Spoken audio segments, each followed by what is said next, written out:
어쨌든 이제 PF 시장이 좀 안정된다라고 얘기했을 때 이제 국민들 입장에서는 이제 양질의 주택을 공급받을 수 있고 또 이제 이런 부분이 있기 때문에 사실 금융 시장이 좀 이제 안정돼야 될 필요성은 있는데요. 네네. 조금 이제 화제를 바꿔서 이제 말씀드린다면 네네. 지금 우리 PF 시장에 있어서의 가장 불안정성한 요인은 이제 어떤 것들이 있을까요? 그걸 이제 말씀하시니까 제가 이제 뭐 PF 시장에 대해서 좀 더 포괄적으로 얘기한다면 네. 이제 시장이 실제적으로는 한 162조 정도, 작년에 한 예. 3조 정도 되고, 이제 단기 유동성, 단기 이제 PF가 한 46조 정도. 그러니까 PF 나간 금액이 163조 원 예, 정도 예, 된다는 예. 얘기죠. 예, 그렇죠. 9월 예, 그럼 2022년. 예, 그럼 163조 원 중에서 이제 단기가 단기가 163조 원. 46조. 46조 원. 예. 그럼 그 46조 원이 어떻게 보면 올해 상반기에 있는 부동산 시장에서의 하나의 네. 위험 요인이 될 수도 있고 내관이 될 그렇죠. 수도 예, 있다라고 그렇죠, 지금 그렇죠. 보시는 이제 거죠. 근데 이제 네. 그 전반적인 금액이 그러니까 그 정도 되는데, 지금 저희가 2008년도 보면은 뭐 세계적으로 금융위기가 한번 오지 않았습니까? 근데 그때에 이제 뭐 건설 쪽에도 PF 사업이 굉장히 많이 활성화가 됐습니다. 근데 그 당시에 제가 지금 얘기하는 이유는 그 당시에 건설사가 종합건설사 115개가 정리가 되고 전문 면허가 한 250개가 정리가 됐습니다. 그 이야기는 뭐냐면은 지금 건설 시장이 이제 굉장히 위축되고 문제가 되다 보니까 이제 PF 시장을 포커스를 맞춰가지고 사회적으로 이제 화제가 되고 있는데, 그 내면은 들여다 보면은 실제 건설사들이 대한민국의 언론은 10개 이상 가지고 있습니다. 그럼 그 얘기는 뭐냐면은 이 PF 시장이 굉장히 위태로움으로 인해서 대한민국의 경제 상황이 안 좋아질 거다. 국민들이 계속 인식이 되는 거죠. 그건 뭐냐? 언론에서 계속 그 내용이 나가는 거죠. PF 시장이 돼서 문제가 된다. 금융의 위기가 올 것이다. 뭐 등등 이런 얘기가 나오는 거죠. 근데 사실 그때 당시에 그러면 위기를 증폭시킨다는 그렇죠. 말씀이신가요? 근데 그때 당시에 보면은 뭐 115개의 건설사가 정리가 되고, 그때 유흥건설도 정리가 됐습니다. 그리고 이제 뭐 250개의 전문 면허도 정리가 되고, 그 다음에 그 외 금융도 이렇게 뭐 조직적으로 정리가 좀 되고 이랬는데, 사실 금융 위기라든가 다른 뭐 경제 위기는 대한민국에 없었습니다. 사실 실제로 보면은 그 얘기는 뭐냐면은 지금 이게 차지하고 있는 포지션이 보면은 뭐 한 3에서 5, 12 미만입니다. 우리 경제 전체에서 차지하고 있는 비율이. 그러다 보니까 경제적인 포지션은 그렇죠. 그러다 보면은 또 그리고 지금은 굉장히 대한민국이 전반적으로 성장을 많이 했기 때문에 크게 리스크를 우리가 뭐 이게 문제가 돼가지고 사회적 금융 위기가 막 이렇게 되고 그럴 거라고 보지는 않습니다.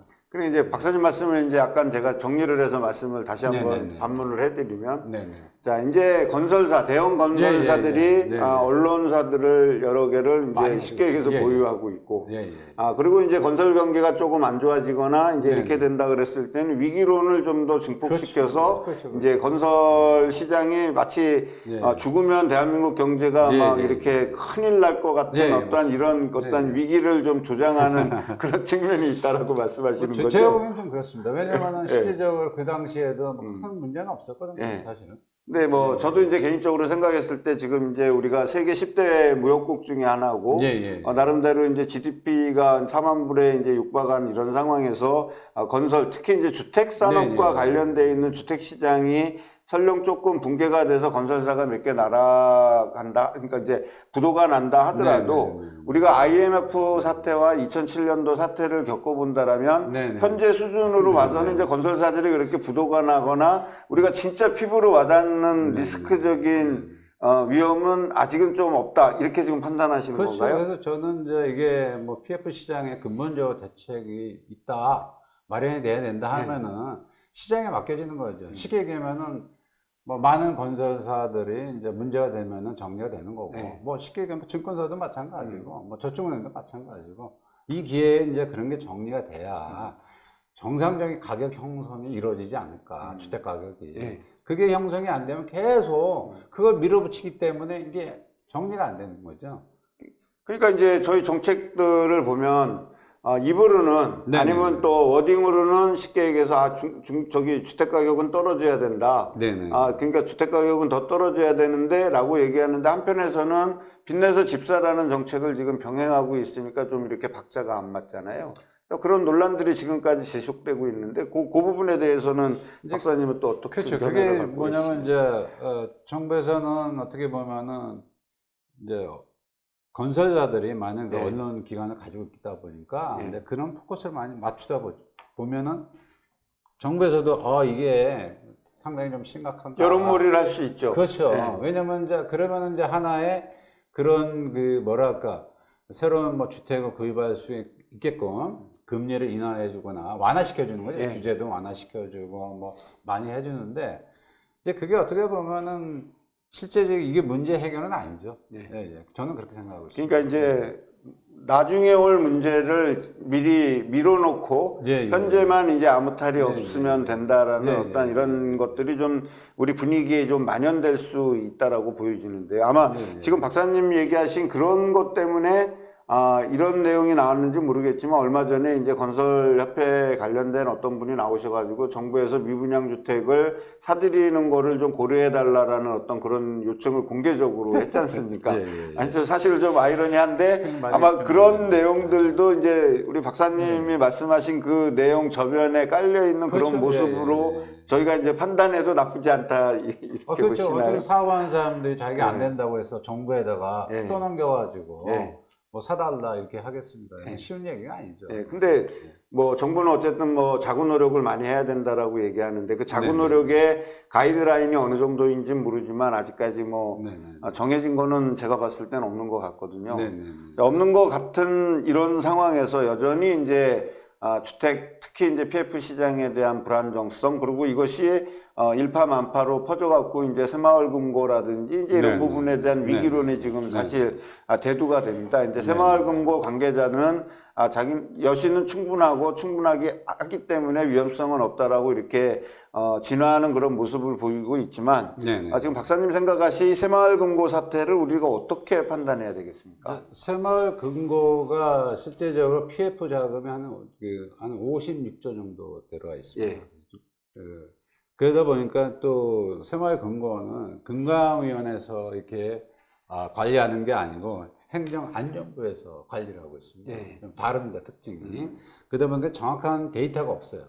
이 이제 56조도 이제 국회에서 자료 요청을 해서 이제 받아가지고 이제 56조라는 게 이제 알게 됐는데 지금은 새마을금고는 사실상 뭐 지역경제, 금융경제를 가지고 하는 건데 이제 이것도 새마을금고도 후발적으로 이제 PF 시장에 뛰어들고 그 다음에 증권사 이렇게 막 하다 보니까 좀 어떻게 보면은 뭐 주식 시장으로 얘기하면 그 상투에 가까운 그런 위치에서 이제 자금이 많이 풀렸다고 볼 수가 있겠죠. 그리고 또 관리가 안 되고 제가 보기에는 지금 웬만한 데는 다 거의 새마을금고 자금을 많이 사용하는 것 같습니다. 어쨌든 그럼 새마을금고를 사용하게 되면 어쨌든 이자는 비쌀 거 아니겠습니까? 비싸를 한다 그러면 결국에 사업하는 사람들 입장에서 봤을 땐 되게 사업 수지가 이제 악화된다라고 이제 보여지잖아요. 그러면 이제 만약에 52조에 대한 연체율이 한 9%가 넘어섰다라고 이제 이런 얘기가 있는데 그 9%라는 숫자가 일반 9조 원 정도 되는 연체율이잖아요. 뭐 일반 저축은행의 연체율이 한 3%, 그다음에 이제 시중은행의 연체율은 그거보다도 낮으니까 상당히 이제 높은 수치가 있는데 그럼 이거를 그 새마을금고 차원에서 리스크 관리를 한다 그러고 또 거기 새마을금고에 많은 분들이 예금을 해놓고 계실 거잖아요. 그럼 그 예금을 해놓은 분들이 뱅크런을 한다든지 이제 이런 것들은 좀 이렇게 우려하지 않아도 될까요? 물론 5천만 원까지는 예금자 보호를 해준다라고 하지만 그게 절대적인 어떤 안전책은 아닌데.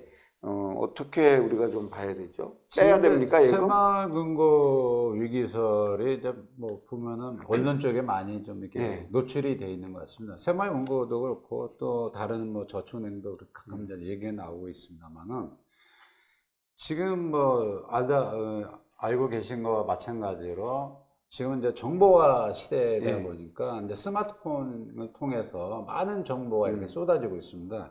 근데 사실 이제 건설회사뿐만 아니라 다른 운영 기업도 그런 정보가 한번 잘못 노출되면은 뭐 불시에 부도가 나는 그런 사태가 많이 예. 발생이 되거든요. 그래서 아까 얘기하신 대로 지금 뭐 새마을 금고가 일이라 해서 위기하니까 자금을 다 빼야 되냐 이렇게 얘기하시면은 제가 봤을 때는 뭐 제가 이제 그 사람들 가지고 있는 데 빼라 마라 이렇게 할 수 있는 그렇죠. 상황은 아니죠. 근데 한 가지는 뭐냐면은 이제 저희 나라 자체 지금 현재까지 PF 자금 시장이라든가 이런 데는 이제 부채 비율 같은 거라든가 또는 뭐 담보 조건이랑 이런 걸 맞춰가지고 해서 담보 회수 조건이 상당히 그래도 나쁜 편은 아닙니다. 네. 그래서 이제 뭐 나중에 이제 정리하다 보면은 뭐 차이가 좀 나겠지만은 그런 부분은 약간 보완은 돼 있는 걸로 알고 있습니다. 그럼 박사님 한 가지만 제가 더 여쭐게요.